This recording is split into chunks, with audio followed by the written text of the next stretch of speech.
के बारे में। और मिलाप का तंबू स्वर्गीय तंबू की ओर इशारा करता है, क्योंकि ये मिलाप का तंबू स्वर्गीय तंबू का नमूना है। क्या है? स्वर्गीय तंबू का नमूना है। तो मेरे प्रियो, ये स्वर्गीय तंबू का जो नमूना है, ये धरती पर मूसा ने वैसा ही बनाया जैसा परमेश्वर ने उसे दिखाया था। तो इसका मतलब स्वर्ग में भी क्या है? एक तंबू है। स्वर्ग में भी क्या है? तंबू। तंबू का मतलब क्या होता है? तंबू का मतलब क्या होता है?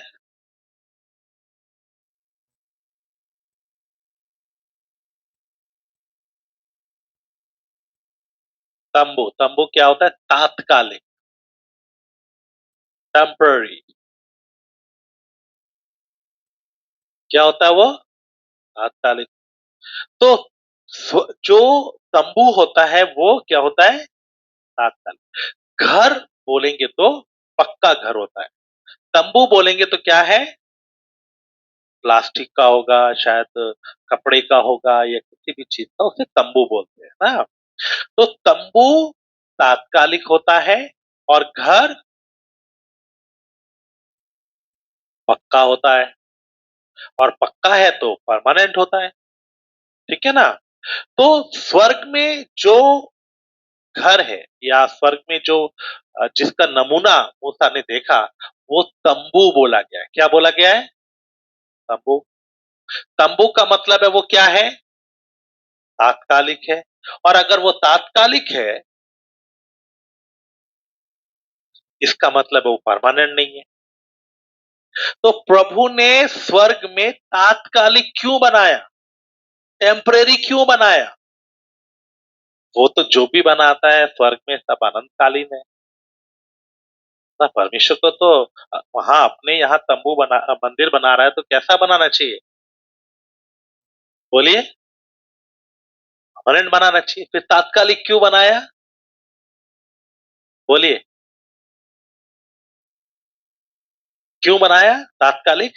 क्योंकि वो परमानेंट नहीं, इसलिए तात्कालिक है, इसलिए तंबू बनाया। क्योंकि परमानेंट वो योजना में था कि मैं बनाऊंगा। क्योंकि परमेश्वर जीवित है। वो चाहे वो परमानेंट हो, पक्का घर हो, तो भी वो उसमें रहना नहीं चाहता। वो जीवित है। वो घर भी कैसा चाहता है? जीवित। जो जीवित घर हो, अलाइव हो। इसलिए वो किसको बना रहा है? उसकी योजना थी, मैं अपने लिए एक जीवित घर बनाऊंगा, जिसको वो कलीसिया भी बोलते हैं। क्या बोलते हैं? कलीसिया भी बोलते हैं। तो मेरे प्यारो, परमेश्वर अपने लिए एक जीवित घर बनाना चाहता है। ये उसकी योजना में था। इसलिए उसने टेम्पररी क्या बनाया? तंबू बनाया। इतना समझ में आया? क्यों टेम्पररी बनाया? क्योंकि वो असली बनाने की योजना है। जैसे जब हम कोई घर बनाते हैं, मान लीजिए अगर हमारे आसपास, घर के आसपास है, तो हम अपने घर में ही सामान रख लेते हैं। लेकिन अगर कहीं दूर ऐसी जगह जहां पर हमें कोई रूम नहीं मिला या कुछ नहीं है, तो हम क्या करते हैं? एक जमीन प्लॉट है, उसके एक कोने में टेम्पररी शेड डाल लेते हैं। क्या डाल लेते हैं? एक टेम्पररी शेड डाल लेते हैं। वो शेड डाल लेते हैं, उसमें सीमेंट, जो भी चीजें हैं, खाना वाना भी कोई बनाएगा, कोई उसमें जो सुरक्षा के लिए चौकीदार होगा वो भी वहां रहेगा। और वो उस शेड में बड़ा संभाल के रखते हैं, अच्छा बनाते हैं, पानी ना जाए, धूप ना जाए, है ना, ताकि वो सीमेंट वगैरह खराब ना हो। वो शेड बना लेते हैं। वो शेड क्यों बनाया? क्योंकि अभी उसकी जरूरत है। अभी उसकी जरूरत है, इसलिए शेड बना लिया। लेकिन पक्का क्यों नहीं बनाया? क्योंकि यह हमेशा के लिए नहीं है। वो शेड में रहकर, वो शेड में सामान रखकर पक्का घर एक बना लेंगे। और जब पक्का घर बन जाएगा, तो ये शेड को क्या कर देते हैं? तोड़ देते हैं। ऐसा ही होता है। शेड को तोड़ देते हैं, शेड खत्म हो जाता है, फिर याद में भी नहीं रहता, फिर पक्के में सब शिफ्ट कर लेते हैं। ठीक ऐसे ही प्रभु ने एक तंबू स्वर्ग में बनाया। क्यों? क्योंकि वो टेम्पररी है, वो थोड़े समय के लिए उसकी जरूरत थी इसलिए बना लिया, लेकिन वो असली नहीं है। परमेश्वर की योजना में था मैं अपने लिए एक घर बनाऊंगा। इसीलिए मूसा को भी क्या बोला, क्या बनाओ, तंबू बनाओ। क्यों बोला तंबू बनाने के लिए? क्योंकि उनको सफर करते रहना, पक्का बनाएंगे तो उनको वहीं बसना पड़ेगा, वो उनकी जगह नहीं, वो उनका स्थान नहीं है। वो जब बिया बांधते जा रहे हैं, है ना, वो उस स्थानों से निकल कर जा रहे, सीन का जंगल हो चाहे अलग अलग जगह हो, वो उस जगह से जा रहे हैं, कादेश बरने हो, सीनई पहाड़ हो, होरेब हो, है ना, चाहे वो लाल समुद्र का जगह हो, है ना, अलग अलग उनकी जगहों के नाम है। वो उन यात्रा से जब जा रहे हैं, उस रेगिस्तान से जा रहे हैं, प्रभु उनको पक्का बनाने क्यों नहीं दिया? क्योंकि उनको आगे आगे शिफ्ट करना है, इसलिए तंबू वाला बनाने के लिए दिया। ऐसे ही परमेश्वर को भी क्या करना है, शिफ्ट करना है, इसीलिए वहां भी पक्का नहीं बना। परमेश्वर भी शिफ्ट करने वाला है। वो कहाँ जाके रहेगा? नए यरूशलेम में वास कर। कहाँ रहेगा? नए यरूशलेम। इसलिए वो तात्कालिक बना रखा है, इसीलिए एक पक्का घर वो बनाने। जब हम लोग व्यक्तिगत मंदिर के बारे में सीखेंगे तो उसमें और गहराई से सीखेंगे। तो तात्कालिक है, वो स्वर्गीय तंबू भी क्या है, तात्कालिक, क्योंकि असली वाला आने वाला है। और असली वाला कौन है? हम, इटर्नल। हम उसमें एक हो जाए, वो हमें सदा के लिए वास करेगा। इसीलिए वो नया जन्म आया है। इसीलिए हम बोलते हैं मौत तेरा डंक कहाँ, क्योंकि हम क्या बन गए, मौत को पार कर लिया, हमने इटर्निटी को पा लिया है। तो इटर्निटी हमारी है। शरीर की मृत्यु तो होगी, लेकिन उस आत्मिक मृत्यु से और अनंत मृत्यु से हमें छुटकारा मिल गया। अब हम मरने वाले नहीं, इस शरीर को छोड़ेंगे, लेकिन नहीं, क्योंकि हम परमेश्वर का घर बन गए। तो इसलिए मेरे प्यारों, वो क्या है, तात्कालिक है, हम वहां पहुंचेंगे। दूसरा क्रंथियो 5 अध्याय उसका पहला वचन, सेकंड क्रंथियन चैप्टर 5 वर्स 1।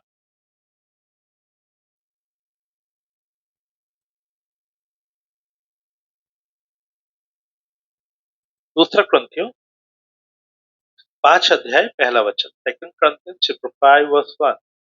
क्योंकि हम जानते हैं कि जब हमारा पृथ्वी पर का डेरा शरीर का घर गिराया जाएगा, तो हमें परमेश्वर की ओर से स्वर्ग पर एक ऐसा भवन मिलेगा जो हाथों से बना हुआ घर नहीं परंतु चिरस्थायी है।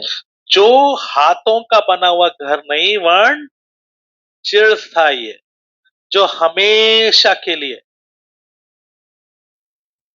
जो क्या है, पक्का है, वो घर मिलेगा। तो ये डेरा सरी का, ये शरीर जब खत्म हो जाएगा तो कौन सा मिलेगा? पक्का वाला मिलेगा।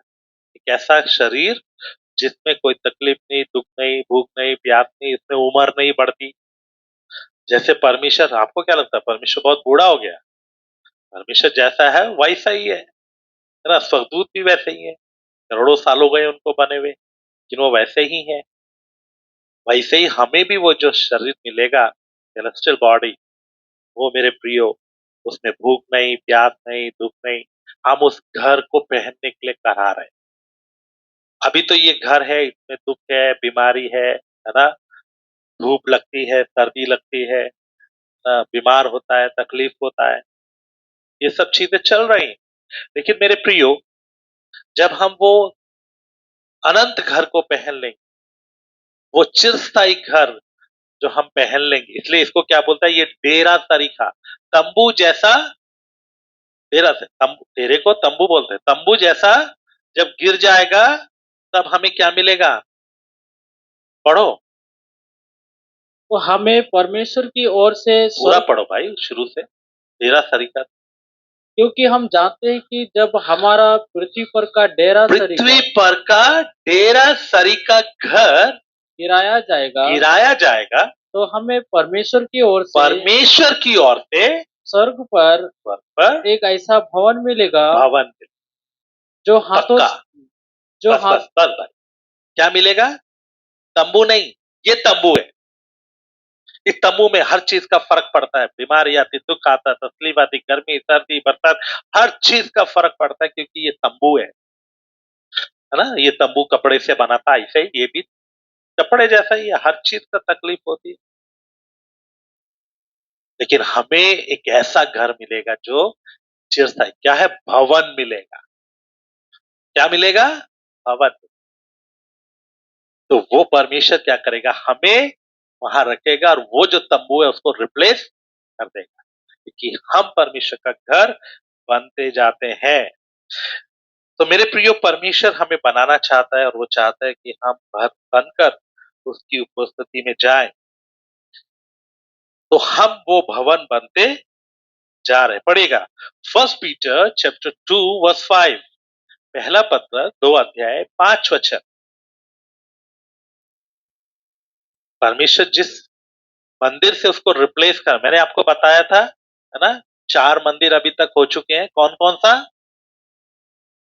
मिलाप का तंबू, मूसा का तंबू जो यहाँ आपके सामने है। दूसरा सुलेमान का मंदिर जो सुलेमान ने बनाया, है ना, वो पक्का था। तंबू कपड़े का था, लेकिन वो जो बनाया गया वो पत्थरों से बनाया, पत्थर से। फिर उसके अंदर लकड़ी के फट्टे लगाए गए, फिर उसके ऊपर सोना मारा गया। वो मजबूत था, पक्का था, है ना, सुलेमान का मंदिर। उसके बाद जरुब्बाबिल का मंदिर, वो भी वैसा ही पक्का था। फिर हेरोदेस ने और भी बड़े पत्थरों से बनाया, वो भी पक्का था। तो हम अभी सुलेमान का मंदिर और मिलाप के तंबू की बात करें। तो जैसे मिलाप का तंबू यात्रा के लिए था, लेकिन जब इजरायली लोग अच्छे से बस गए, अपने देश में पहुंच गए, अब उनको इधर उधर नहीं जाना है, तब उन्होंने वहां एक पक्का घर बनाया। दाऊद ने इच्छा किया, परमेश्वर ने दाऊद को बोला, तू नहीं बना पाएगा, तेरा हाथ खून से भरा है, और तेरी जगह पर कौन बनाएगा? तेरा बेटा सुलेमान बनाएगा। और सुलेमान ने वो पक्का घर पत्थरों से बनाया, क्योंकि अब उनको इधर उधर नहीं जाना है। ऐसे ही हम, क्योंकि तंबू है, क्योंकि हम चलायमान है, हम इस धरती पर हमेशा रहने वाले नहीं है। जैसे वो कनान की तरफ जा रहे थे, वैसे ही हम इस, है ना, सफर में जा रहे हैं, है ना, जंगल के सफर में, है ना, गीत है ना। क्या गीत है? हाँ, नहीं नहीं नहीं, जंगली दरख्तों के दरमियान एक सेब के पेड़ के समान नजर आता है मुझे, आए मसीह, सारे संतों के बीच में तू। हमद करूं तेरी, आए प्रभु, इस जंगल के हम करूं तेरी, आए प्रभु, अपने जीवन भरे जंगल के सफर में। जंगल के इस सफर में हम यात्री हैं। प्रभु का दास पौलुस कहता है, पहला पत्र 2 अध्याय उसके 11 वचन में, अपने आप को परदेसी और यात्री समझकर इस संसार में जो इच्छाएं तुम्हारे आत्मा से युद्ध करती हैं, बचे रहो। हम यात्री हैं, वी आर पिलग्रिम। हम यात्री हैं, हम सिर्फ निकल कर जा रहे हैं दुनिया से। इसलिए हम भी क्या है? तंबू है। हम इस तंबू की तरह बनना, नमूना ये होना है, लेकिन हम तंबू ही है। लेकिन जब हम अपने सिय्योन देश पहुंच जाए, जैसे इजरायली लोग कनान में पहुंच गए, वो अपनी जगह पर पहुंच गए, जो प्रतिज्ञा की जगह थी, जो परमेश्वर उनको देना चाहता था, तब उन्होंने वहां अपने लिए एक पक्का मंदिर बनाया, जैसा परमेश्वर ने उनको अगुवाई की। ऐसे ही हम इस जंगल के सफर में, है ना, इस जंगल के सफर में हम जब जा रहे हैं, हम जब यात्रा में हैं, हम जब तंबू हैं, तो प्रभु चाहता है इस तंबू की तरह बन जाए, और ऊपर हम जाकर क्या बनेंगे?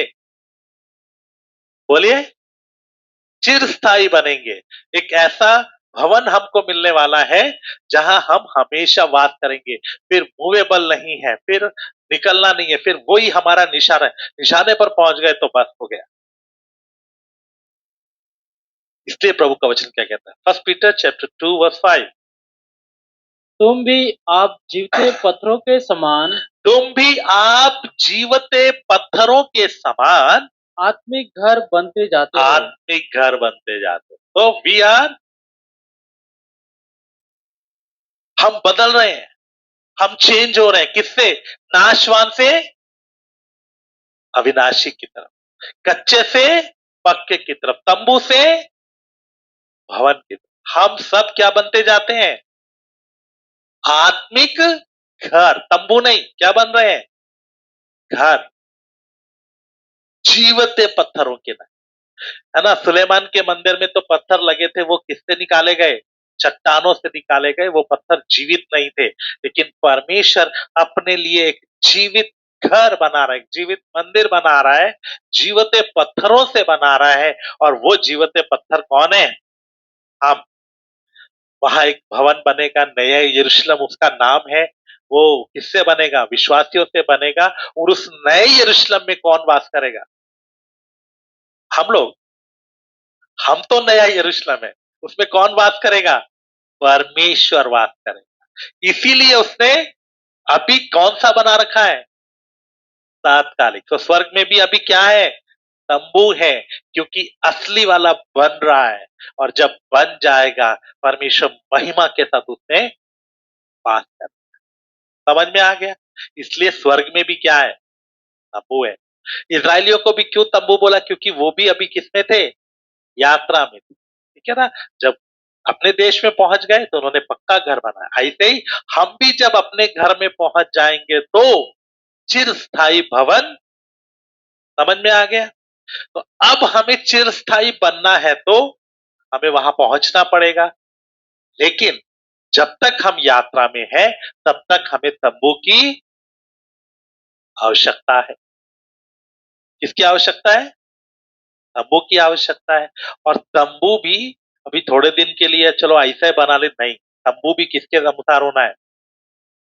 पवित्र होना है, परमेश्वर के योग्य होना है, और नमूने के। कोई तंबू है थोड़े दिन के लिए, चलो जैसा भी टेम्पररी, नहीं भाई। इतने अध्याय लेकर परमेश्वर बता रहा है तंबू कैसा होना चाहिए।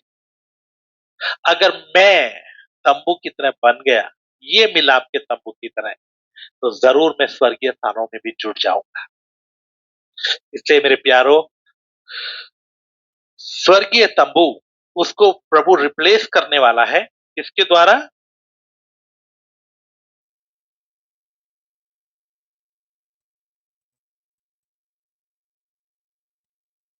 और पढ़िएगा।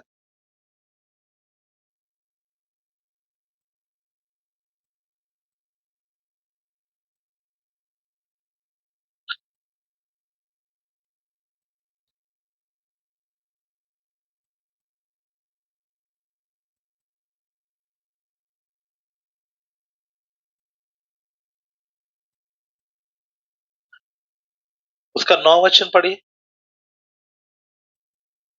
पर तुम एक चुना हुआ वंश और राजपदधारी, याजकों का समाज और पवित्र लोग और परमेश्वर की निज प्रजा हो, इसलिए कि जिसने तुम्हें अंधकार में से अपनी अद्भुत ज्योति में बुलाया है, उसके गुण प्रकट करो।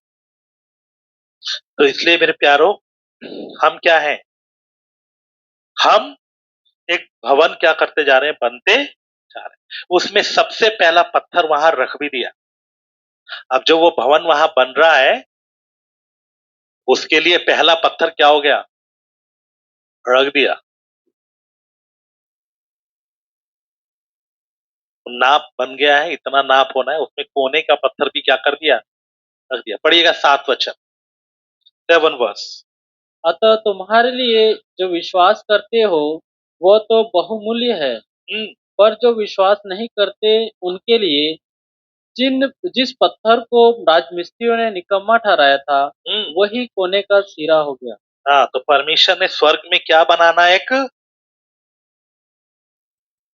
स्वर्ग में क्या बनाना चाहता है? भवन। क्या बनाना चाहता है? भवन।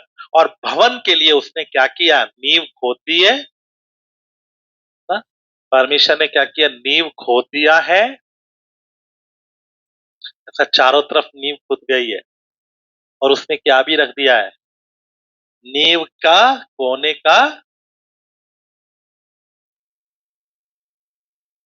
का पत्थर रख दिया है। शुरुआत हो गई है। अब हम भी इसी के ऊपर क्या बनते जाएंगे? बोलो। इसी के ऊपर हम भी एक जीवते पत्थरों की नाई रखते जाते हैं। रद्दा एक एक रखा जाएगा, एक एक रद्दा। ठीक है ना? एक एक रद्दा रखा जाएगा तो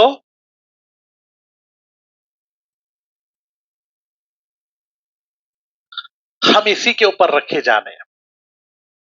तो ये कोने के सिरे का पत्थर रख दिया गया, तो भवन तो बनना शुरू हो गया यीशु के द्वारा।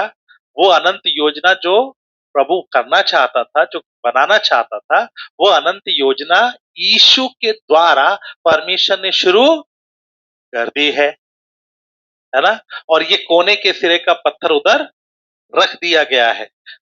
जिस पत्थर को राजमिस्त्रियों ने निकम्मा ठहराया था, वही कोने के सिरे का पत्थर हो गया। ये कोने के सिरे का पत्थर कौन है? पढ़िएगा, इज़ाया चैप्टर 28 वर्स 16, यशाया 28वां अध्याय उसका 16 वचन। परमेश्वर चिरस्थायी घर बनाना चाहता है। वो तंबू को हटाएगा और तंबू को हटाकर वहां एक भवन बनेगा, उसका नाम है नया यरूशलेम।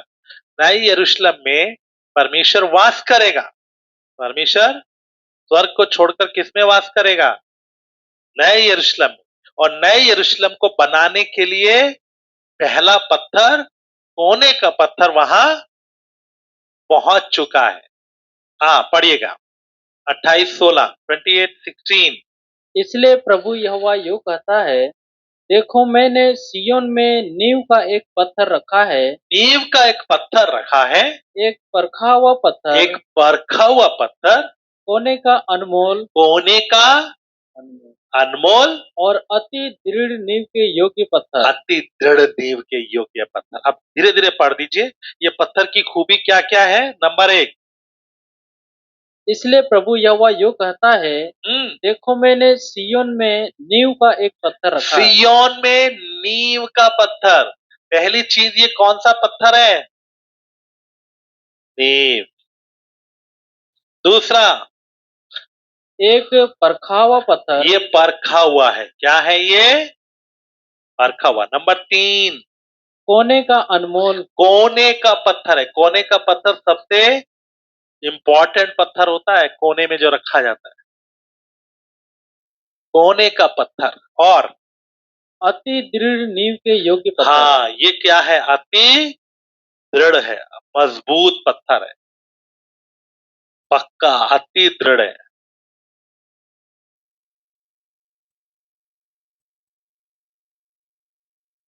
अति दृढ़ है। तो नींव का पत्थर है, परखा हुआ पत्थर है, कोने का पत्थर, अति दृढ़ नींव के योग्य पत्थर है। हमेशा नींव मजबूत डाली जाती है। हमेशा क्या डालते हैं? नींव को मजबूत डालते हैं। क्यों मजबूत डालते हैं? क्यों चौड़ी डालते हैं? क्यों बड़ी डालते हैं? उसमें मसाला ज्यादा अच्छा वाला क्यों डालते हैं? आजकल तो कॉलम वगैरह डालते हैं, प्लंथ बीम वगैरह डालते हैं। मजबूत क्यों बनाते हैं? क्योंकि नींव जितनी मजबूत होगी उतना ही, है ना? जब घर बनाते हैं तो जो ईंट या पत्थर जो भी होगा, जो कोने में रखते हैं, उसको एक साहुल होता है, एक लट्टू जैसा रहता है, उसमें धागा लगा होता है, उससे उसको दोनों तरफ से चेक करते हैं नीचे वाले के बराबर है या।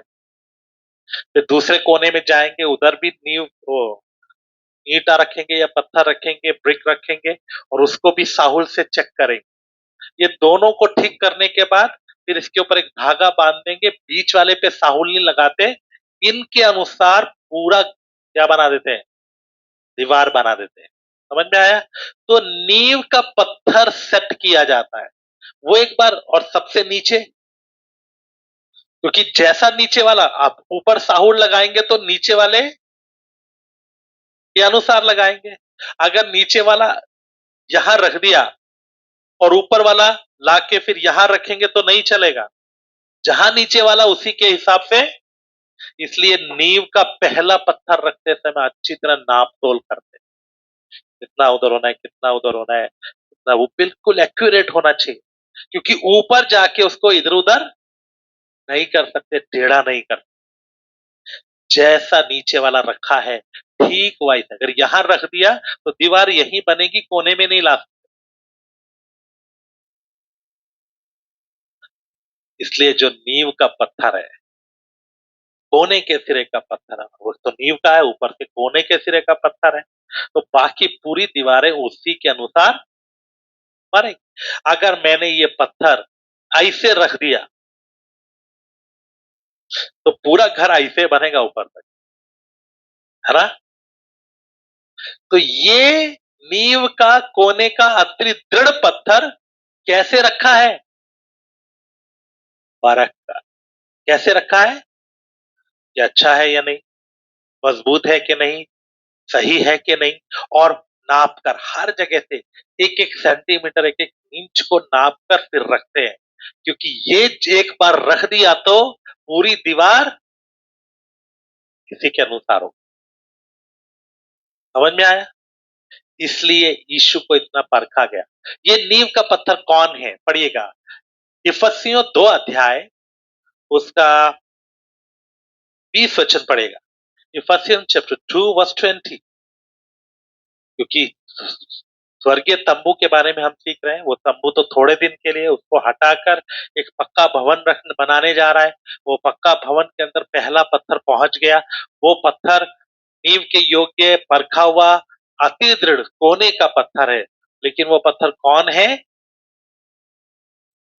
और पढ़ो। और प्रेरितों और भविष्यवक्ताओं की नींव पर, जिसके कोने का पत्थर मसीह यीशु स्वयं ही है। कोने का पत्थर मसीह यीशु स्वयं ही है, खुद यीशु मसीह है। तो ये जो घर सियोन में बन रहा है, उसका कोने का परखा हुआ नींव के अति दृढ़ योग्य पत्थर कौन है, यीशु मसीह। और ये पत्थर जो रख दिया, अब ऊपर के सारे पत्थर इसी नाप के, इसी सिधाई में बनेंगे। ऊपर का जैसे ये रख दिया वैसा सबको आना पड़ेगा, अब चेंज नहीं कर, ऊपर जाके बदल नहीं सकते। हमको यीशु की मानिंद बनना पड़ेगा। हम लोगों के साथ तुलना करें, मैं उससे अच्छा हूं, वो ऐसा नहीं है, उसके अंदर ये कमी है, उसके अंदर ये कमी है, मैं उससे बेहतर हूं। भाई, ये आपस में तुलना करने का बात नहीं है। हमें किससे देखना है, किससे साहुल लगाना है। साहुल लगाकर वो ऊपर के रत्ते को देखे तो कौन से उससे, आपने देखा होगा कभी कभी वो 2-3 ईंटों को साहुल करता है, लेकिन 4-5 रत्ते लगाने के बाद वो नीचे तक साहुल करता है, नीचे की ईंट के साथ साहुल करता है, फिर वो पूरी दीवार को देखता है और फिर बीच बीच में वो नीचे की कसरत करता रहता है। ऐसे ही हमारा परमेश्वर हमें साहुल लगाकर किसके नाप में देखेगा, यीशु के नाप। इसलिए और किसी के साथ तुलना करके कोई फायदा नहीं है। किसके समान बनना है, यीशु के साथ। किसके जैसा बनना है, यीशु के जैसा बनना पड़ेगा, तभी हम कहां पहुंच पाएंगे, वहां। अब हम भी जीवते पत्थरों की नाई इसी नींव के ऊपर रखे, है ना, इसी नींव पर रखे। सबसे पहले तो ये देखना है मैं पत्थर हूं या नहीं, क्योंकि आजकल के पास्टर्स लोग बहुत रद्दे रख रहे हैं, विश्वासियों को ला रहे हैं, इकट्ठा कर रहे हैं, है ना, बहुत रद्दे रख रहे हैं। कौन कौन से रद्दे रख रहे हैं, बताइए कौन कौन सा रद्दा है। घास फूस, जैसे भी, अरे मुझे तो बनाना है, लोग घास फूस लाके रख दो इसके ऊपर। कुछ लोग घास फूस रख रहे हैं, कुछ लोग काठ, लकड़ी, वुड, है ना, कुछ लोग सोना चांदी का भी रख रहे हैं, लेकिन कुछ लोग पत्थर रख रहे हैं, बहुमूल्य पत्थर। जब, और वचन कहता है तुमने तो रत्ते रख दिए, लेकिन आग के द्वारा क्या किया जाएगा, परखा जाएगा, आग के द्वारा परखा जाएगा। और जब आग के द्वारा परखा जाएगा तो उनका काम जल जाएगा, क्योंकि घास फूस होगा तो आग लगते ही जल जाएगा। लकड़ी भी, चांदी राख हो जाती है, सोना भी सिर्फ पत्थर रह जाएगा। मैं क्यों इतना सख्ती करता हूं, मैं क्यों डांटता हूं, मैं क्यों बोलता हूं भागना तो भाग जाओ, मैं क्यों इतना कड़वा वचन बताता हूं? क्योंकि भाई मैंने तो रत्ता किसका रखना है। कैसे भी भीड़ बढ़ा के चलो घास फूस सारे आ जाओ, लकड़ी वकड़ी सारे आ जाओ, भाई नहीं चाहिए, क्योंकि बाद में नुकसान उठाएंगे, है ना। मैंने तो बड़ा महल बना दिया, जब परमेश्वर आग लगा के चेक करने लगा तो सारा जल गया, उसमें एक पत्थर रह गया। बाद में दुख होने से अच्छा है पहले ही क्या करो, क्या करो, जांच कर पड़ताल करके अच्छी तरह एक विश्वासी को बदल कर जीवंत पत्थर बना के फिर रखो। नहीं है, कुछ लोग तो काठ की तरह है, कुछ लोग घास फूस की तरह है, उसको वैसा ही नहीं रखना है। प्रभु के वचन के द्वारा, आत्मा के द्वारा उसे जीवित पत्थर बनाना है। बन सकते हैं, प्रभु अनुग्रह देता है, कृपा देता है। वो पत्थर होना है, बनना है। मैं कोई लकड़ी का पत्थर नहीं रखता, है ना। कुछ लोग घास फूस का मतलब जो देखा सबको कलीसिया में बपतिस्मा दिया, इकट्ठा कर लिया, बस चंदा मिलना चाहिए पादरी को, है ना। कुछ थोड़ा लकड़ी का होता है ना, थोड़े नक्काशी वक्काशी होती है, उसको भी रख लेते हैं। अच्छा, कुछ जो सोने चांदी वाले अमीर विश्वासी होते हैं उनको भी रखते हैं। हाँ, ये तो मोटी मछली है, चलो रख लो। उनको काट पीट के पत्थर नहीं बनाते। सोना चांदी वाला ये तो बड़ी मछली है, चलो अच्छे से इसको पालेंगे, इसको खूब करें, रहने दो इसको, इसको कुछ नहीं बोलेंगे।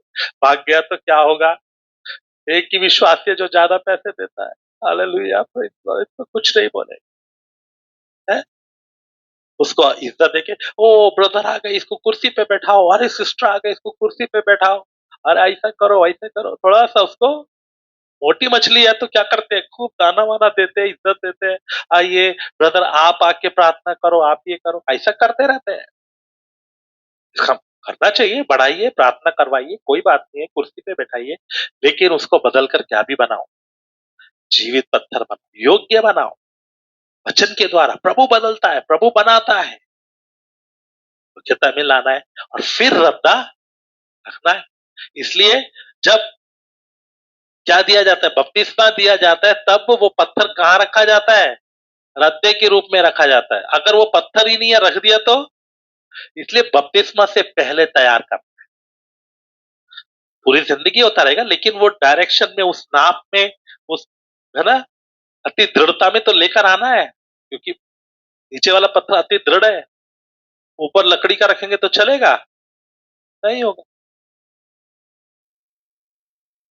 तो स्वर्ग में एक टेम्परेरी तंबू है, टैबरनेकल है, प्रभु उसको रिप्लेस करके पक्का वाला रखना चाहता है। उसका काम शुरू हो गया है, अभी कोने का पत्थर तो वहां पहुंच गया, लेकिन बाकी पत्थर तैयार होकर होकर सब कहां इकट्ठा हो रहे हैं, आराम की जगह में इकट्ठा हो रहे हैं। जब सारे पत्थर एक साथ इकट्ठा हो जाएंगे तब एक साथ फटाफट फटाफट रखकर खत्म करेंगे, जैसे सुलेमान का मंदिर बनाते समय हुआ।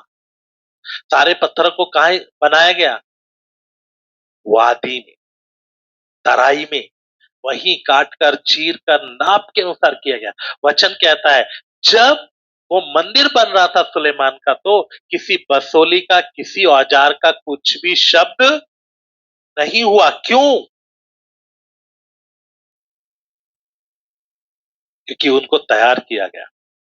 ऐसे प्रभु हमें भी क्या करेगा, तैयार करेगा, तैयार करने के बाद ही वहां रखेगा। पढ़िएगा, फर्स्ट किंग चैप्टर 6 वर्स 7, पहला राजा 6 अध्याय 7 वचन। हालेलुया। बनाते समय भवन ऐसे पत्थरों का बनाया गया हम्म, जो वहां ले आने से पहले गढ़कर ठीक ही किए गए थे। ठीक ठीक तैयार किए गए। और भवन के बनते समय हथौड़े, बसोली या और किसी प्रकार के लोहे के औजार का शब्द कभी सुनाई नहीं पड़ा। अभी पिछले दिनों में हम लोग कंस्ट्रक्शन का काम कर रहे थे, दीवार बन रही थी, तो वो क्या करता था, ईंट लेता था, कभी उसको इधर से तोड़ता था, कभी इधर से तोड़ता था, कभी उसको दो हिस्से करके पतली बनाता था। ऐसा बहुत कुछ करता रहता था, क्योंकि जहां जरूरत है उतना ही, क्योंकि सारी ईंटें एक ही नाप की हैं, लेकिन अलग अलग नाप की चाहिए, कहीं छोटी चाहिए, कहीं बड़ी चाहिए, है ना, कहीं कुछ अलग चाहिए, कहीं पतली सी चाहिए, तो वो उसके अनुसार उसको बनाता था। लेकिन सुलेमान का मंदिर बनते समय ऐसा नहीं था। उन इंजीनियर्स ने पहले पूरा दिमाग के अंदर नक्शा बनाया, ऐसा होगा, ये नाप का होगा, ये पत्थर इतने नाप के होंगे, ये इतने नाप के होंगे, और उन्होंने पूरे पत्थरों को पहाड़ से खोदकर तराई में तैयार किया। और तराई में तैयार करने के बाद जब उसको मंदिर में रखा गया, तो कोई क्या नहीं हुआ, बस किसी औजार का, चलो यहां तोड़ लेते, थोड़ा सीधा कर लेते, वहां कुछ भी औजार का शब्द नहीं हुआ, कोई बसोली, कोई छेनी, कोई चीज का, हथौड़े का कोई इस्तेमाल नहीं हुआ। वहां से तैयार किया, लाकर सीधा रख दिया, और वो इतने एक्यूरेट थे कि उसमें किसी औजार लगाने की जरूरत। ऐसे ही परमेश्वर ये वादी के अंदर, इस वादी में क्या तैयार कर रहा है, पत्थरों को, जीवते पत्थरों को। कौन है वो पत्थर, हम, हमें तैयार कर रहा है, लेकिन किसके अनुसार, मेरे अनुसार या अपने नक्शे के अनुसार। उसको पता है कैसा बड़ा पत्थर चाहिए, कौन सा चाहिए, कौन से वाले पत्थर कितने चाहिए, इसलिए वो काट कर क्या कर रहा है, तैयार कर रहा है। हम यहां बन गए तो उठा के वहां रख देगा, नहीं बने तो इधर ही रह जाए। तो प्रभु तो तंबू को रिप्लेस करना चाहते हैं जीवते पत्थरों से, जीवते घर से। हमें मौका है उस जीवते घर का हिस्सा बनने के लिए, लेकिन क्या हम अपनी तैयारी को पूरा कर रहे हैं। अगर हम भी वो जीवते पत्थर बनना चाहते हैं, तो कोने का सिरे का पत्थर, नींव का कोने का पत्थर अति दृढ़ है, और वो कैसा है, परखा हुआ। अगर इसको इतना परख कर वहां पहुंचाया, तो हमको बिना परखे पहुंचाएगा, बोले नहीं, हमें भी परखने के बाद ही रखेगा। इसलिए मेरे प्यारो, हमें भी बनना है। पढ़िएगा इफिसियों 2 20 से 22 पढ़ लीजिए।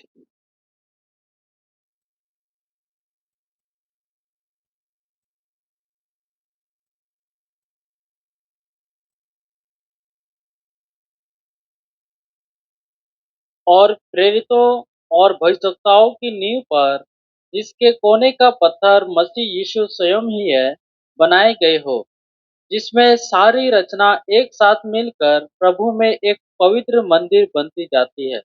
पवित्र मंदिर, बन, हम वो पवित्र मंदिर बन रहे हैं। नींव का पत्थर, होने का पत्थर प्रभु यीशु मसीह, प्रेरित लोग वहां हैं, और उसी के ऊपर हम भी रखे जा रहे हैं।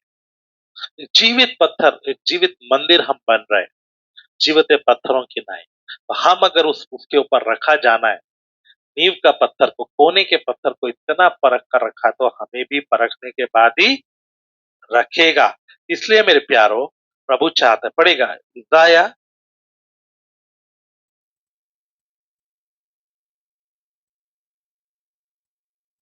Chapter 48 verse 10 and 11। Isaiah chapter 48 10 and 11। यशाया 48वां अध्याय 10 और 11 वचन। देख, मैंने तुझे निर्मल तो किया, हम्म, परंतु चांदी के समान नहीं। हाँ। मैंने दुख की भट्टी में परख कर तुझे चुन लिया है। प्रभु कहता है दुख की भट्टी में परख कर मैंने तुझे। तो प्रभु ने यीशु को परखा, तो किसे भी परखेगा, बोलो, हमें भी परखेगा। हमें परखने के बाद ही वहां जीवते पत्थरों की नाई रखेगा। उसे घास फूस का नहीं चाहिए, उसे लकड़ी वाला भी नहीं चाहिए, उसे सोने चांदी का भी नहीं चाहिए। उसे क्या चाहिए, बोले, परखा हुआ पत्थर, जीवता पत्थर। सुलेमान ने जो मंदिर बनाया, उसमें ये जो फट्टे हैं, इसकी जगह तो फट्टे से था, उसने किससे बनाया था, बड़े बड़े पत्थरों से। पत्थर बनाए गए, एक के ऊपर एक पत्थर बन के पत्थरों की दीवार बन गई। उसके बाद उसके अंदर देवदार के फट्टे, ये तो कीकर के, लेकिन वहां किसके थे, है ना। कीकर की लकड़ी तो जड़ पकड़ती है, टेढ़ी भी हो जाती है, उसको रोया भी कभी खत्म नहीं होता, लेकिन देवदार की लकड़ी खुशबूदार होती है, जितनी पुरानी हो उतनी ज्यादा अच्छी होती है, उसमें कभी घुन नहीं लगता, वो कभी फूलती नहीं, कभी टेढ़ी नहीं होती, ये देवदार की लकड़ी की खूबी है। उस पे जड़ वड़ ये सब कुछ नहीं होता, सबसे मजबूत सबसे महंगी लकड़ी है देवदार। मिलाप के तंबू में कीकर इस्तेमाल किया, ऐसे हमारा भी कीकर वाला हिसाब किताब, लेकिन सुलेमान के मंदिर में कीकर नहीं थी कहीं भी, अब क्या था। तो आप भी कीकर के स्वभाव से निकलकर कौन से स्वभाव में आना है, देवदार के स्वभाव में आना है। ऐसी लकड़ी जैसे वो फट्टे थे उसको सोने से मारकर वो दीवार के ऊपर पत्थरों पर क्या किए गए, लगाए गए, फट्टे लगाए गए, उसको पाइलिंग बोलते, पाइलिंग की गई, और फिर उसके ऊपर सोने से को क्या कर दिया गया, मार दिया गया। और जब नबूकद, ध्यान से सुनो अभी, जब नबूकद नेसर ने आग लगाई, सोना भी पिघल गया, जल गया, वो देवदार भी जल गए, लेकिन पत्थर नहीं जले। इसलिए यर्मिया कहता है वो पत्थर सड़कों पर पड़े, और वही पत्थर इकट्ठा करके उन्होंने दोबारा क्या बनाया, आग में सब कुछ पिघल जाता है, सब खत्म हो जाता है, लेकिन पत्थर नहीं। इसलिए हमें कैसा बनना है, जीवता पत्थर। वो बनना है तो वो हमें क्या करेगा, परखे। अभी हमें घास फूस वाला स्वभाव है या नहीं, है लकड़ी वाला, ये सोना चांदी का ये भी थोड़ा सा मन में पड़ा हुआ है। जीवता, मजबूत, ना जलने वाला, वो हम बनना है। तो वो कैसे बनाएगा, कहां परख कर चुनेगा, हाँ? दुख की भट्टी में परख कर मैंने तुझे चुन लिया। आप जीवता पत्थर बनना है तो ऐसे नहीं होगा, किसमें से जाना पड़ेगा, दुख में से। बहुत से लोग मुझे बोलते हैं पास्टर जी आप हमारे साथ इतना बुरा कड़वा बर्ताव क्यों करते हो। भाई प्रेम से तो तैयार नहीं हो पाए, प्रेम सिर्फ हौसला देने के लिए, जब थोड़ा सहने से बाहर हो जाता है तब थोड़ा हाँ कोई बात नहीं, चिंता मत करो, सब ठीक हो जाएगा, वो हौसला देने के लिए। प्रेम सिर्फ उसी के लिए है, तैयार करने के लिए प्रेम नहीं चाहिए भाई। हा? तैयार करने के लिए क्या चाहिए, अभी सोचिए, ये एक पत्थर है, अब ये इतना है आगे तो घर बनेगा, तो मैं क्या करता हूँ तब पत्थर बन जाएगा, तो क्या करना पड़ेगा, काटना पड़ेगा, तोड़ना पड़ेगा, तो आरे से इसको काटना पड़ेगा, जाके छेनी लेके तोड़ना, फिर प्रेम होगा। तो भाई हौसला देने के लिए प्रेम है, बाकी चीजों के लिए प्रेम है, लेकिन बनाने के लिए क्या करना पड़ेगा, दुख में से निकलना पड़ेगा। छेनी मारेंगे तो अच्छा लगेगा, है? ऐसे मारेंगे हैमर से तो अच्छा लगेगा, नहीं चिल्लाए, दुखी हो, है ना। हम चाहते नहीं, हमें प्यार से ही बात करो, हम गलती करते रहे लेकिन आप बाकियों के साथ प्यार से बात करते, हमारे साथ ऐसे करते हो। भाई तुम्हें तोड़ेंगे नहीं तो तुम्हें कैसे बनाएंगे, ये तो दुख की भट्टी में जाके ही होगा। हालेलुया। तो प्रभु का वचन कहता है मैंने तुझे दुख की भट्टी में डालकर चुन लिया है, किस लिए, ताकि तुझे कहां रखे, मेरे प्यारो, हमें वो बदल कर यहां रखना चाहता है, हमें यहाँ रखना चाहता है, हम यहाँ रखे जाए, है ना, एक के ऊपर एक पत्थर रखे जाए, ऐसे वो चाहता है घर क्या होता जाए, घर बनता जाए, ऐसे वो चाहता है बनता बनता जाए, एक एक पत्थर।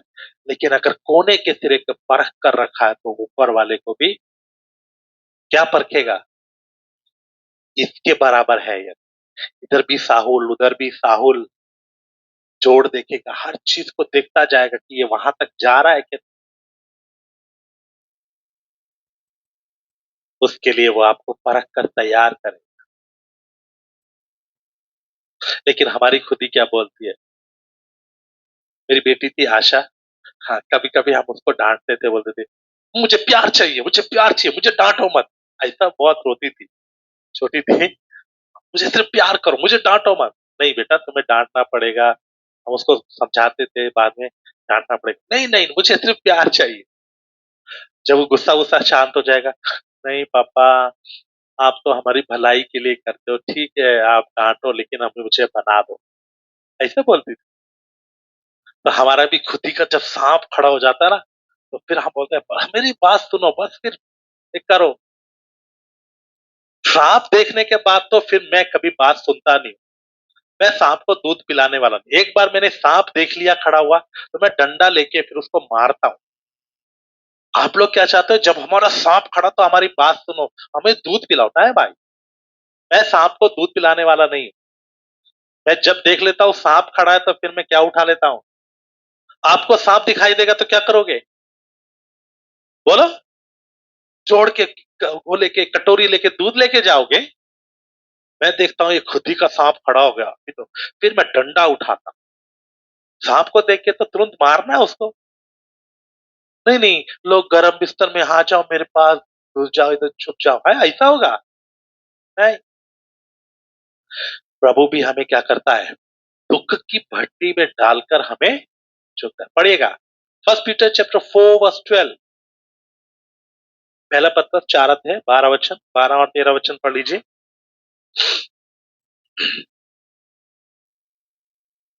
हे प्रियो, जो दुख रूपी अग्नि तुम्हारे परखने के लिए तुम में भड़की है, इससे यह समझकर अचंभा न करो कि कोई अनोखी बात तुम पर बीत रही है। पर जैसे जैसे मसीह के दुखों में सहभागी होते हो, आनंद करो, जिससे उसकी महिमा के प्रकट होते समय भी तुम आनंदित और मगन हो। तो दुख रूपी भट्टी जब तुम्हारे चारों तरफ है, तो क्या करो? बैठकर विलाप करो, उपवास करके प्रार्थना करो, प्रभु दूर हटा दो, सारे दुख दूर हो जाए, मैं तेरा बेटा हूं, है ना? ऐसा करो। क्या करना है? जब डांट पड़ती है, जब मार पड़ती है, जब सुधार होता है, तो क्या करना है? हैं? बोलो, जोर से बोलो, क्या होना है? हाँ जी, आनंद। आनंद थोड़ी ना होता है।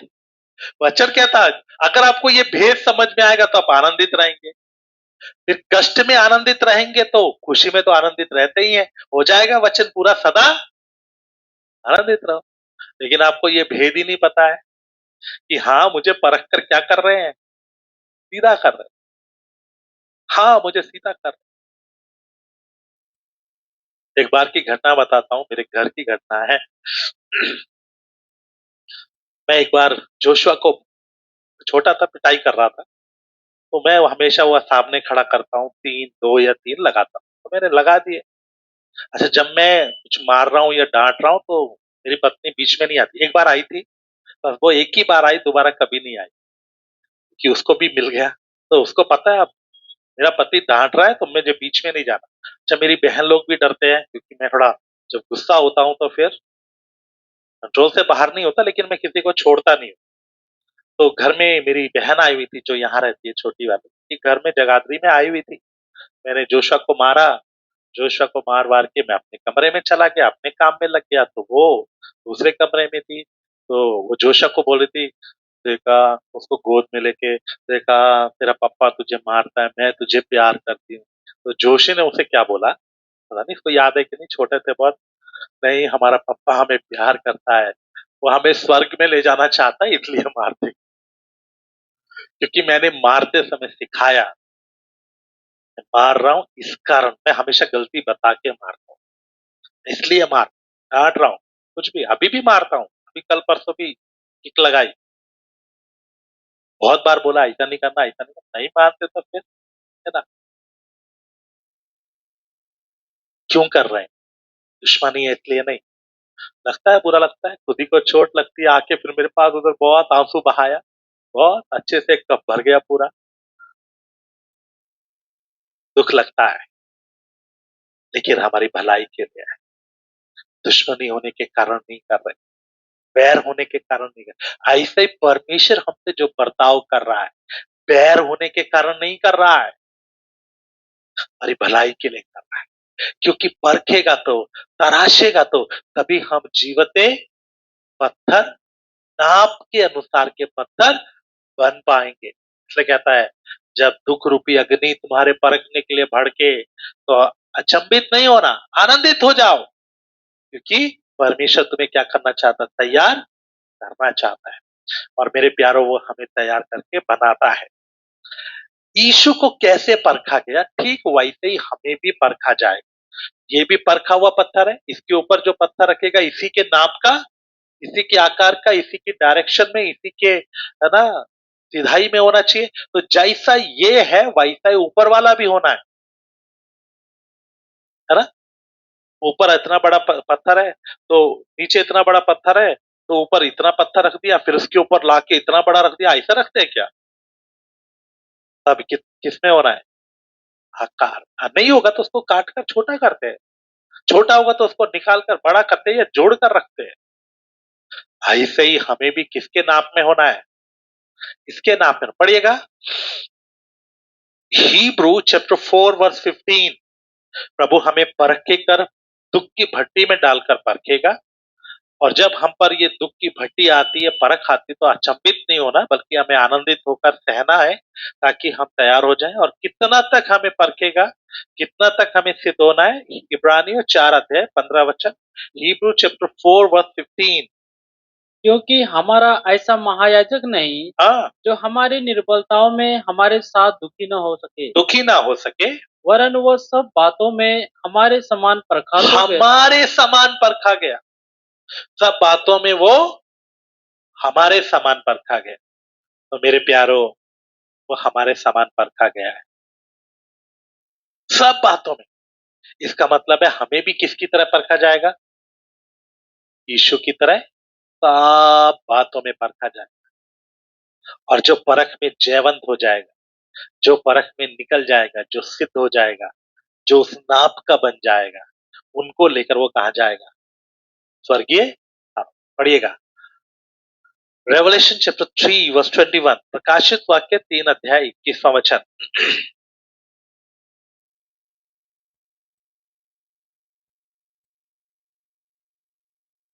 जो जय पाए, मैं उसे अपने साथ अपने सिंहासन पर बैठाऊंगा, जैसे मैं भी जय पाकर अपने पिता के साथ उसके सिंहासन पर बैठ गया।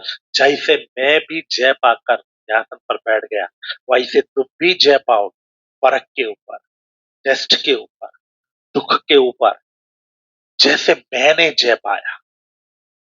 यीशु के समान जय पाना है, किसी व्यक्ति की तरह नहीं, उससे बेहतर है, उससे बेहतर नहीं भाई, किसी से बेहतर है वो छोड़ दो, यीशु के साथ तुलना करो। यीशु ने कैसे जय पाया, मैं पा रहा हूं।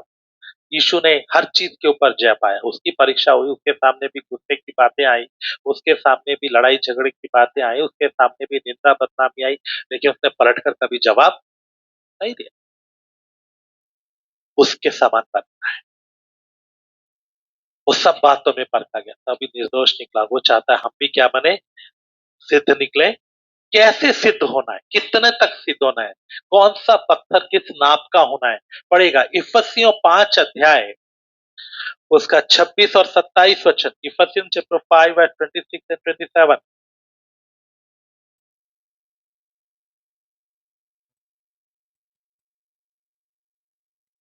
इफिसियों 5 अध्याय 26 और 27 वचन। कि उसको वचन के द्वारा जल के स्नान से शुद्ध करके पवित्र बनाए, और उसे एक ऐसी तेजस्वी कलीसिया बनाकर अपने पास खड़ी करे, जिसमें न कलंक, न झुर्री, न कोई और ऐसी वस्तु हो, वरन पवित्र और निर्दोष हो। तो ऐसी कलिसिया बनाए, ऐसा पत्थर बनाए जो क्या हो, बोले, पवित्र, निर्दोष और निष्कलंक। यीशु मसीह वैसा ही है, हम भी उसी नाम का आना है, वैसा ही जीवित, पवित्र, निष्कलंक, निर्दोष बनना है। बनेंगे तभी हम उसके साथ स्वर्ग में जा पाएंगे। इसलिए मेरे प्यारों, उस नमूने के अनुसार बन। ये तंबू का नमूना क्यों दिया, ताकि हम जीवते पत्थर बन सके। इसलिए हमें प्रयास करना है, इसलिए हमें कोशिश करना है, इसलिए हमें उसके योग्य बनना है ताकि हम उधर जा सके। इसलिए मेरे प्यारो, वो उनको लेकर जाएगा, स्वर्ग में जाकर तैयार नहीं होगा। ये बात अपने दिमाग में अच्छे से रख लो। कुछ लोग बोलते हैं हाँ वहां जाएंगे बाकी कमी वहां निकाल, नहीं भाई, वहां कोई कमी नहीं निकलेगी। आप इधर परफेक्ट हो गए तो ही उधर लेकर जाएगा। एक वचन पढ़िएगा, फर्स्ट किंग, पहला राजा, 7 अध्याय, उसके 9 वचन से 11 वचन।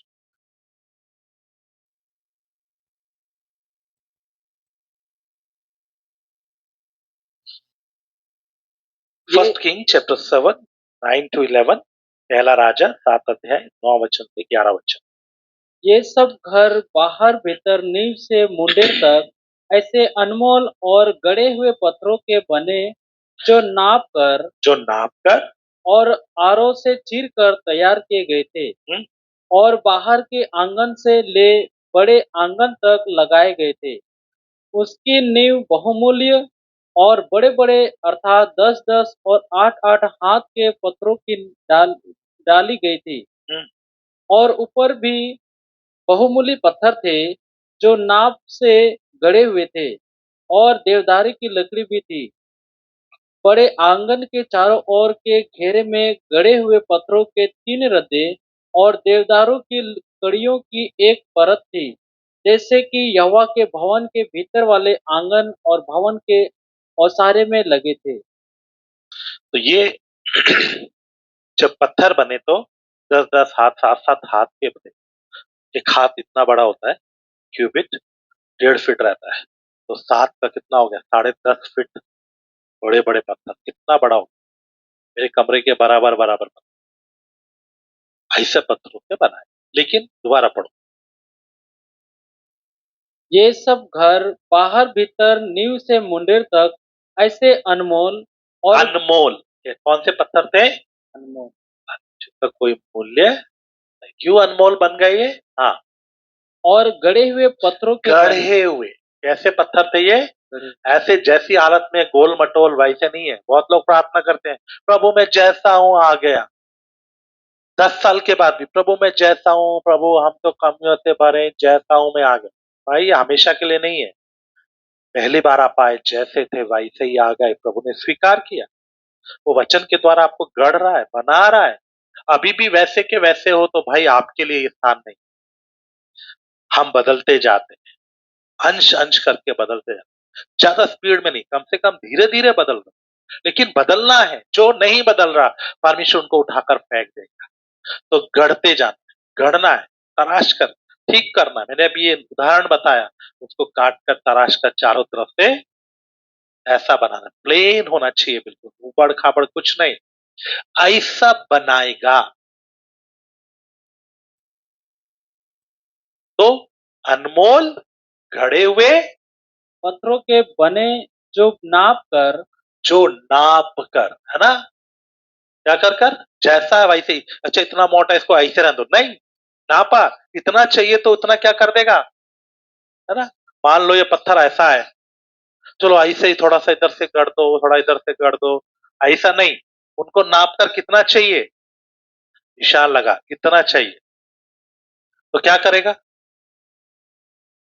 बोलो, तराशेगा, छेनी से काटेगा। इधर से काटना शुरू किया तो ओ मुझे ऐसे क्यों कर रहे हैं, ओ प्रभु कर रहा है। तराशेंगे तो चोट लगेगी ना, है ना शांति जी, चोट लगेगी। तराशेंगे तो इधर से काट दिया इतना, इधर से इतना काट दिया, इधर से इतना काट दिया, ये सब काट कर ये नाप का, उतने नाप आने तक क्या करता जाएगा, बोलो। हाँ, तो ये पत्थर अनमोल थे, गढ़े थे, नाप कर।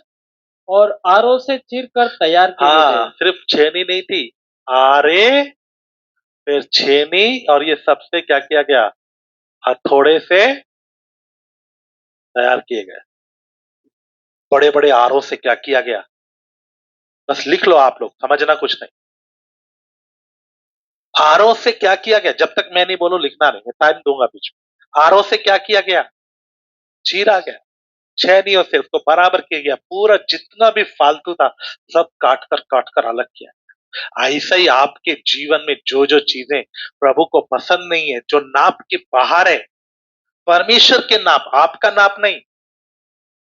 नहीं प्रभु मैं इतना मोटा हूं, मुझे बस इधर इधर से काट दो, इतना ही काफी है? ज्यादा मत करो,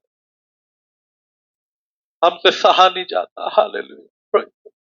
रोते रहते, वो तराशेगा, आप रोगे तो क्या करेगा? साइड में रख देगा। तुम कटना नहीं चाहते हो, कटे बिना लेकर नहीं जाओ। जब तक तराशे नहीं जाओगे मैं लेकर नहीं जाऊं। तुम कटना नहीं चाहते, तुम झुकना नहीं चाहते, तुम सीधे होना नहीं चाहते, जाओ, छोड़ देता हूं। जो होना चाहता उसको करो। मैं कश्मीर में था, श्रीनगर में, वहां एक भाई था मिंटू, एक और भाई था राजू।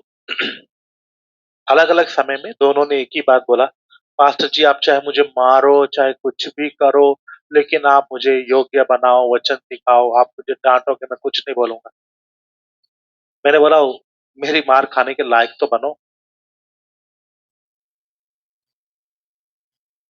देखिए डांटना है, कुछ करना है, थोड़ा सा डांट दिया तो ऐसा चेहरा सूज जाता है, ऐसा मुंह बन जाता है, दोबारा डांटेंगे हम, इसको जरूरत नहीं है, ये चाहता ही नहीं है, जीने दो उसको।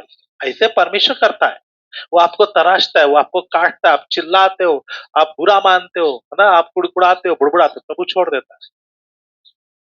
फिर समर्पण में आओगे तो फिर करेंगे, फिर बुड़बुड़ाओगे तो ऐसे करेंगे।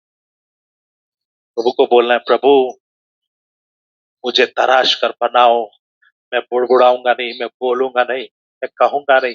प्रभु के दासों के द्वारा, किसी भी रीति से वचन के द्वारा मुझे आप काट रहे हो, तोड़ रहे हो, बना रहे हो, मुझे मंजूर है। प्रभु मेरे मरने से पहले, तेरे आने से पहले मुझे तैयार कर, ताकि मैं इधर ना रह जाऊं। ये है सच्चा समर्पण।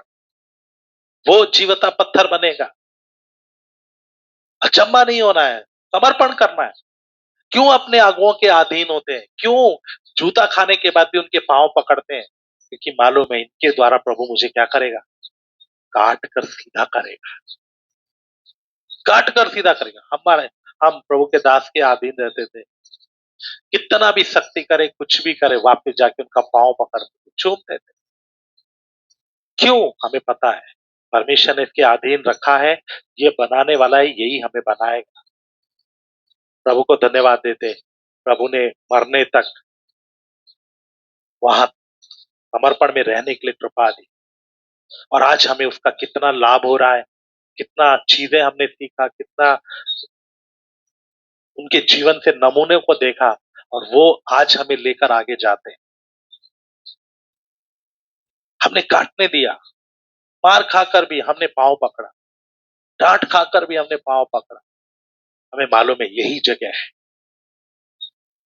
समर्पण, काटे जाने के लिए, तोड़े जाने के लिए, सीधा किए जाने के लिए। बहुत से, हम लोग कल परसों बात कर रहे थे, मुजफ्फरनगर में मैं था, वो अपना भाई बता रहा था कि मेरे टीचर ने मुझे मारा, 2-3 बार मारा, मैंने उसको लात मारी टीचर को, और मैं भाग आया, दोबारा स्कूल में ही नहीं गया। वो सब मार से डर लगता था।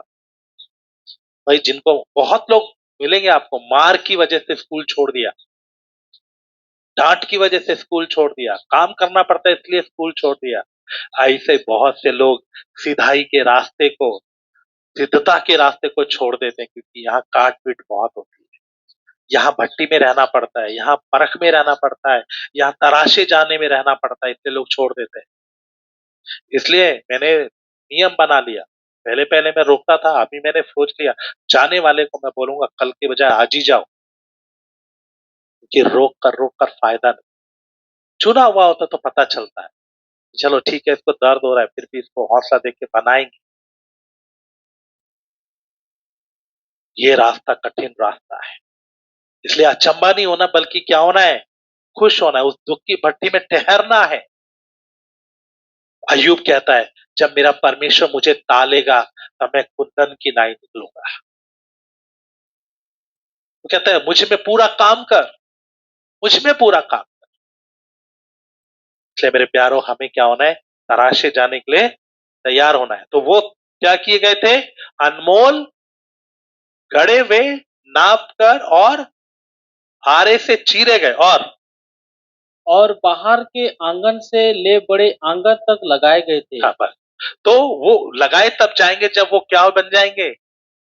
अनमोल। अनमोल क्यों है? क्यों अनमोल है? क्योंकि ये नाप के अनुसार बन चुके हैं। जो चीज बन जाती है वो क्या बन जाती है? अनमोल हो जाती है, कीमती बन जाती है। जो ऐसे ही है, उबड़ खाबड़ है, वो अनमोल होगी? नहीं हो। अनमोल गढ़ा हुआ है। गढ़ा हुआ इसलिए अनमोल है, नाप कर बनाए, आरे से चीरा। तो मेरे प्यारो, परमेश्वर आपको भी क्या करेगा? करेगा। मैं थोड़ा सा बताता हूं आपको क्या हुआ था जब सुलेमान का मंदिर बना था। ऐसे नाप से बनाना है। अभी सोचिए, ये वहां के क्या है? माउंटेन्स। उसके बीच में, यहाँ वादियों में पत्थरों को, अब इसमें बहुत से पत्थर हैं। सोचिए, ये पत्थर बड़े बड़े दिखाई दे रहे हैं, इसमें चट्टानों वाले पत्थर, है ना? बहुत सारे पत्थर हैं, क्योंकि हजारों की तादाद में चाहिए थे, तो उनको खोद खोद कर निकाला गया। तो देखा, ये पत्थर को निकाल लेते हैं, तो ये पत्थर को निकाल कर लाए। ये पत्थर को निकाल कर खोद लिया, ये को निकाल लिया, ऐसे कुछ पत्थर निकाल लिए। मान लीजिए, उदाहरण के लिए, वहां कितने पत्थर चाहिए? 1000 पत्थर चाहिए। कितने चाहिए? 1000। 1000 पत्थर चाहिए। तो कितने पत्थर खोदेंगे? बोले 1000 ही खोदेंगे? ज्यादा खोदेंगे, है ना? तो कितने पत्थर खोद लिए? मान लीजिए 50,000 पत्थर खोद लिए। तो जब खोदते हैं, क्योंकि मैं पहाड़ी इलाके में रहा हूं, मैंने देखा है, पत्थरों से घर बनते देखा, पत्थर बनते देखा। तो जब वो पत्थर खोदे जाते तो ऊपर कई बार बड़ा सा लगता है, जबकि खोदते हैं तो नीचे पहाड़ में कम होता है। तो ऊपर बड़ा लग रहा है, खोदा तो देखा ये तो हमारे नाप का नहीं है, हमें तो 7 हाथ का चाहिए, ये तो सिर्फ 5 हाथ का निकला या 3 हाथ का निकला है। तो खोद तो लिया, लेकिन नाप का नहीं है, तो क्या करेंगे? उसको तराशेंगे, उसको ऐसे गोल मटोल को फेंक देंगे। तो ऐसे मान लो, है ना, इतना तो चाहिए। तो ये 50,000 खोदे, उसमें से 20,000 क्या हो गए? हम्म, बेकार हो गए। खोदे तो सही, देख लगा तो कि ठीक होगा, लेकिन खोदने के बाद देखा ये तो नाप का नहीं। तो 20,000 खराब हो गए, तो कितने रह गए? 30,000। तो वो खोदने के बाद वो फेंक दिया, तो रह गए, उनको काटना शुरू किया। अब क्या होता है, कई बार पत्थर भी बढ़ता है ना, वो सब ऐसे नहीं जाएंगे। वो पत्थर कई बार, दो पत्थर नजदीक होते हैं और उसके ऊपर एक लेयर बन जाती है, एक और। तो जब तराशते हैं तो वो अंदर जोड़ निकलता है। जोड़ वाले पत्थर को बिल्डिंगों में नहीं लगाते, बड़ी बिल्डिंग में नहीं लगाते। तो वो जोड़ निकल गया, तो जब उसको चीरना शुरू किया, अब ये तो पहले में खुदाई में निकल गए, चीरने के बाद देखा तो वो क्या हो गए? जोड़ हो गए। तो उसमें 10,000 निकल गए। कितने निकल गए? 10,000। तो कितने रह गए? 20,000। यहाँ बढ़ा लेते हैं कि 1,000 तो बहुत कम है, 10,000 चाहिए। ठीक है, तो वो निकल गए। फिर उसके बाद उसको तराशना शुरू। अब कितने पत्थरों में काम चल रहा है? 20,000 में काम चल रहा है। उसको तराश रहे हैं, आरों से चीर रहे हैं, इधर से नाप के अनुसार, जो छोटा छोटा रह जाता है उसको छेनी से ठीक करते हैं। ऐसा तैयार करते करते जा रहे थे, तो कितने तैयार हो गए? 9,999 क्या हो गए? तैयार हो गए। 20,000 में काम चल रहा है, लेकिन कितने तैयार हो गए? 9,000। काम कितने में चल रहा है अभी भी? 10,001 में काम चल रहा है। जैसे ही यहां से आवाज आई, आखिरी पत्थर तैयार हो गया, तभी इंजीनियर क्या बोलेगा? काम बंद करो। हमारी जरूरत के अनुसार हो गया, और वो उनको ले जाके मंदिर बना के तैयार। ठीक ऐसे ही मेरे प्यारों, न जाने कितने लाखों करोड़ों में काम चल रहा है। लेकिन परमेश्वर के यहाँ एक गिनती है और वो गिनती बहुत जल्दी जल्दी पूरा हो रही है। यीशु के साथ वो शुरू हुई और मेरे प्यारों वो गिनती जल्दी जल्दी पूरा हो रही है। जैसे ही काम पूरा हो गया, जितने प्रभु को चाहिए तैयार हो जाएंगे तो यीशु आएगा और उन्हें ले जाकर जीवते पत्थरों की नई बन लेकर क्या बनाएगा, तंबू को हटाकर एक पक्का भवन नए यरूशलेम बनाएगा और उसमें वास करना शुरू करेगा। बाकी जो रह जाएंगे वो यहीं रह जाएंगे। इसलिए हमें डरना चाहिए। फिलिपियर 2:12 डरते और कांपते हुए अपने उद्धार के काम को, फिलिपियर 2 अध्याय का 12 वचन हमेशा याद रखो। डरते कांपते पूरा करो, कहीं मैं रह ना जाऊं। अब आपको काम चल रहा है, आपको लगता है हो जाएगा 10 साल में, 5 साल में, 20 साल में, लेकिन अगर समय पूरा हो गया, गिनती पूरा हो गया, आपका काम चलता रहेगा। जिनको वो लेकर जाना वो लेकर चला जाए। दिन निर्धारित है, उतना समय तक होना चाहिए। गिनती निर्धारित है, उतना तक पूरा हो गया तो खत्म। आप सोचिए, ये 10,000 में से कुछ ऐसे होंगे अगले 1 मिनट के बाद काम पूरा हो जाएगा, होंगे या नहीं? लेकिन फिर भी जीवते पत्थरों में वहां नहीं जाए। इसलिए मेरे प्यारों, हमें डरना चाहिए। भय के साथ हमें उद्धार के काम को पूरा करना है। वचन कहता है, पढ़ेगा मत्ती 24 अध्याय उसका 37 वचन, मैथ्यू 24:37।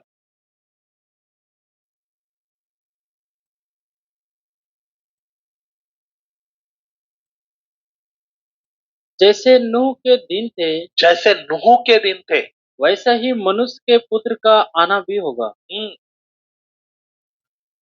पढ़ते जाओ आगे। क्योंकि जैसे जल प्रलय से पहले के दिनों में 30 दिन तक कि नूह जहाज पर न चढ़ा, उस दिन तक लोग खाते पीते थे और उनमें विवाह होते थे। और जब तक जल प्रलय आकर उन सबको बहा न ले गया, तब तक उनको कुछ भी मालूम न पड़ा। वैसे ही मनुष्य के पुत्र का आना भी होगा।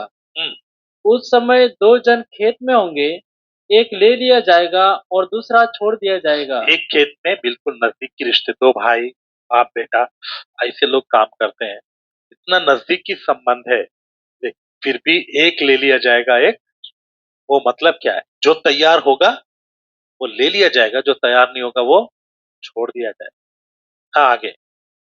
तो स्त्रियां चक्की पीसती रहेगी, एक ले ली जाएगी और दूसरी छोड़ दी जाएगी।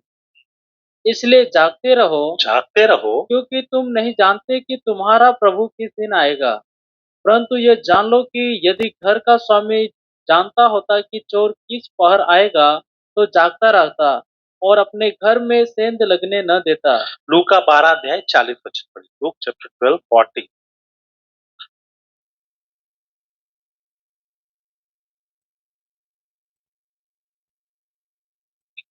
तुम भी तैयार रहो, तैयार रहो, क्योंकि जिस घड़ी तुम सोचते भी नहीं, सोचते भी नहीं हो, उसी घड़ी मनुष्य का पुत्र आ जाएगा।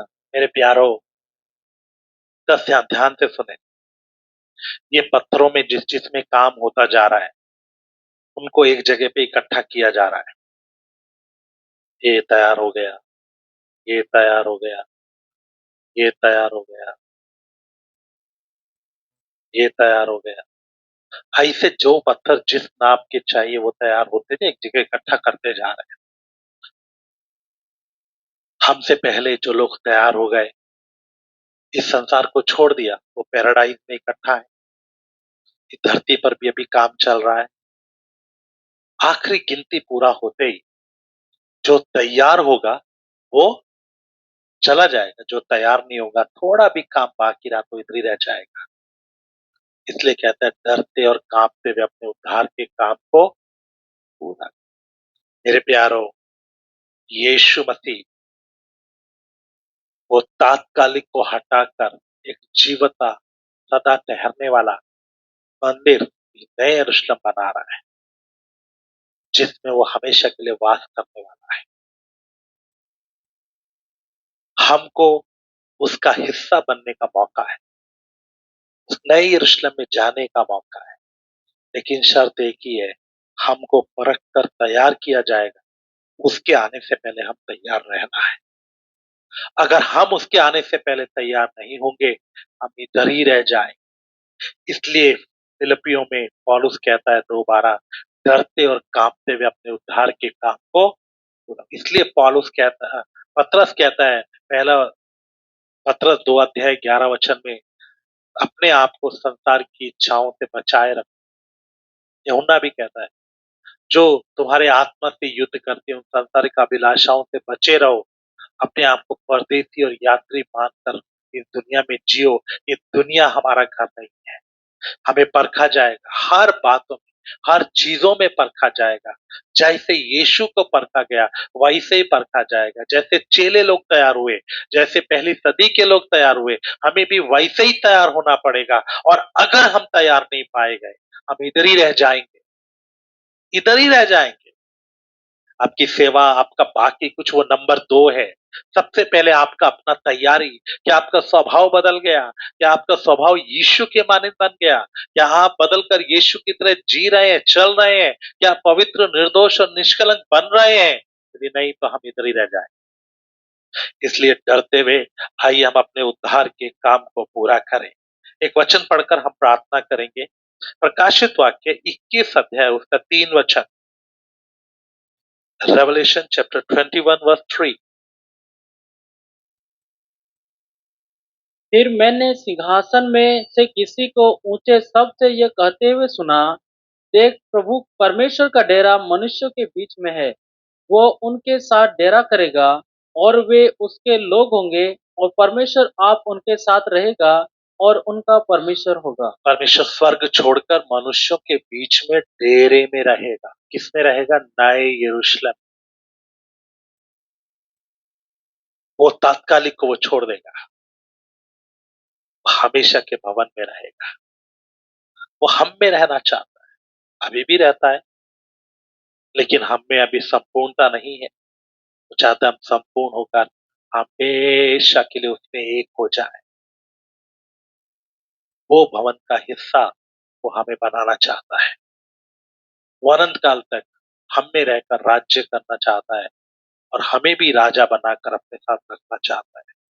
एक और वचन पढ़िए, रेवल्यूशन चैप्टर 15 वर्स 5।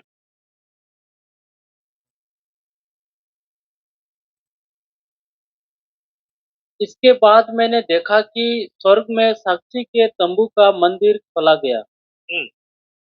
और साक्षी के द्वारा पढ़ो। इसके बाद मैंने देखा कि स्वर्ग में साक्षी के साक्षी के मंदिर खोला गया। साक्षी के तंबू का मंदिर। ये मिलाप के तंबू का एक और नाम है, साक्षी का तंबू। क्या है? साक्षी का तंबू। ये भी उसका एक नाम। मिलाप का तंबू, साक्षी का तंबू, और भी नाम है, वो सीखेंगे। साक्षी का तंबू खोला गया स्वर्ग में। वो तंबू खोला गया। अभी उस तंबू में परमेश्वर वास करता है। परमेश्वर का महिमा वहां रहता है। लेकिन थोड़े दिन के बाद अभी हमने पढ़ा, वो कहाँ कर रहेगा?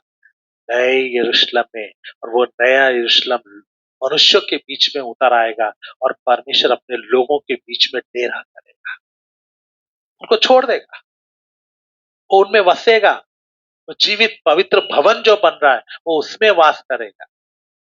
और हम वो भवन बन रहे हैं। हम हमेशा के लिए यीशु के साथ एक हो जाए, हमेशा के लिए परमेश्वर के साथ एक हो जाएंगे। उस एकता में हम रह पाएंगे। यही प्रभु हमसे चाहता है।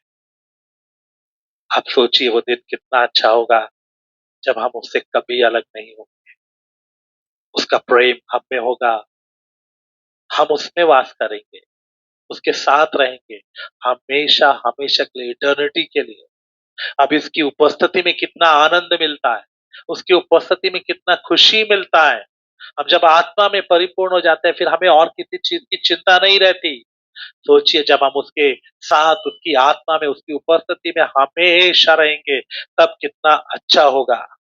मेरे प्यारो, वो परमेश्वर, वचन में लिखा है, सुलेमान ने जब मंदिर बनाया तब वो कहता है, हे परमेश्वर, स्वर्ग तेरा सिंहासन और पृथ्वी तेरे पांव की चौकी है, तू सबसे ऊंचे स्वर्ग में भी नहीं समाता, सबसे ऊंचे स्वर्ग में भी तू नहीं समाता, उसका विस्तार इतना बड़ा है। लेकिन फिर भी वो स्वर्ग को तंबू की तरह बोलता है। वहां पर एक तंबू भी है, एक मंदिर भी है, वो भी तंबू की तरह है। क्यों? क्योंकि उसकी योजना में एक पक्का भवन बनाने की है, मुझे और आपको उसका हिस्सा बनाना चाहता है। वो इस समय तराश रहा है, वो बना रहा है, आग की भट्टी में डालकर, कष्टों के द्वारा, दुखों के द्वारा, परख के द्वारा, परीक्षाओं के द्वारा वो हमें बना रहा है। वो हमें लगातार तराश रहा है, अपने वचन के द्वारा हमें तराश रहा है।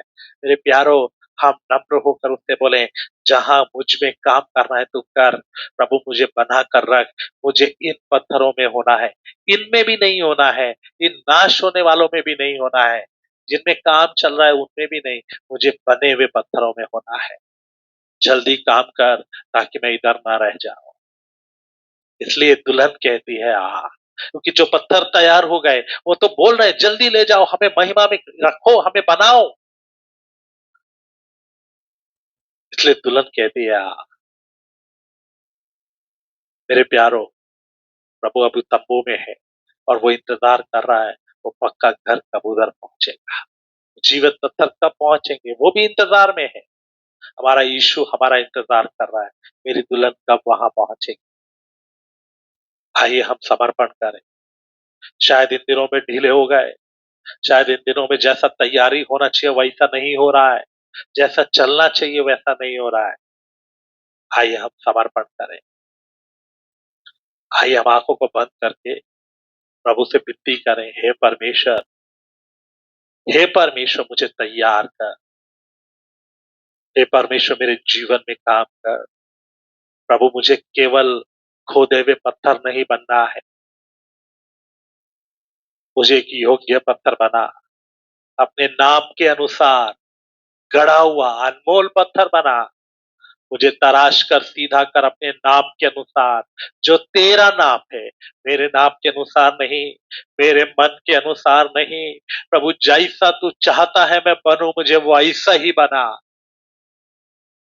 मुझे इधर नहीं रहना है। तूने मुझे चुना है, तूने मुझे बुलाया है, प्रभु तूने मुझे ऊंची बुलावट दिया है, तू चाहता है मैं तुझ तक पहुंचूं, मैं पहुंचना चाहता हूं। हे परमेश्वर मुझे तू योग्य बना। Hallelujah,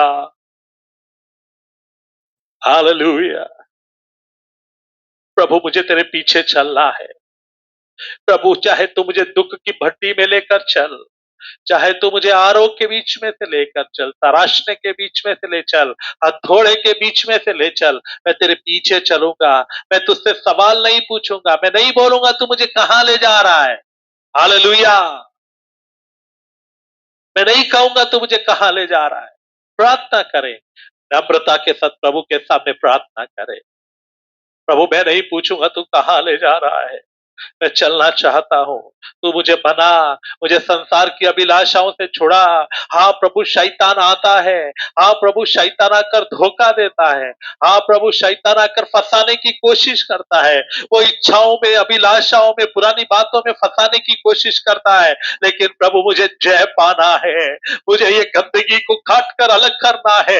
hallelujah. जैसे तूने जय पाया मुझे भी जयवंत बना दे। जैसा प्रभु तू तैयार हुआ, हालेलुया, तू स्वर्गीय स्थानों में बैठ गया, वैसा मुझे भी ले चल। तूने कहा मैं अपनी कलीसिया बनाऊंगा। प्रभु मैं अपने आप को तेरे हाथ में देता हूं, मुझे बना कर तैयार कर, मुझे तराश कर तैयार कर, जो भी गलत है उसको काट दे। हालेलुया, मुझे तू योग्य बना। आज दोपहर के समय कौन समर्पण करेगा? ये रास्ता कठिन है, ये दुखों से भरा रास्ता है। उसने पहले ही बताया ये सकरा मार्ग है, यहाँ अपनी इच्छाएं पूरे करने वाले नहीं रह सकते, यहाँ अपनी मर्जी से चलने वाले नहीं रह सकते, यहाँ समर्पित, दुख उठाकर, कष्ट उठाकर चलने वाले लोग रह सकते हैं। वीर योद्धा जो लड़ने के लिए तैयार है वो रह सकते हैं। यहाँ कैदी लोग, यहाँ पर गुलाम लोग नहीं चाहिए, हालेलुया, शैतान का गुलाम नहीं चाहिए, प्रभु की आज्ञाकारी अधीनता में रहने वाले, हालेलुया, पवित्रता में, अलगदाई में रहने वाले लोग चाहिए। क्या आप ऐसा बनना चाहते? क्या आज आप प्रभु को कहेंगे हाँ प्रभु, मैं तेरे पीछे पीछे चलूंगा, तो मुझे बना कर सिद्ध कर, तो मुझे बना कर तैयार कर। हालेलुया। प्रभु मैं बनना चाहता हूँ। हालेलुया। हालेलुया। समर्पण करें।